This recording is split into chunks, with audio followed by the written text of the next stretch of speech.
এই বল্টু, বলতো বাংলাদেশ কোন দেশে অবস্থিত?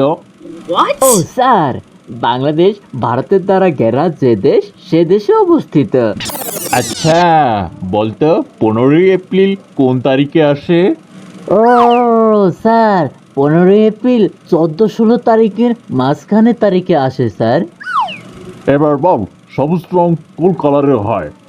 স্যার, বাংলাদেশের পতাকার গোল অংশ বাদে বাকি অংশ কালারকে সবুজ রং বলে। আচ্ছা বল্টু, এবার বলতো চোরকে বাংলা ভাষায় কি বলা হয়?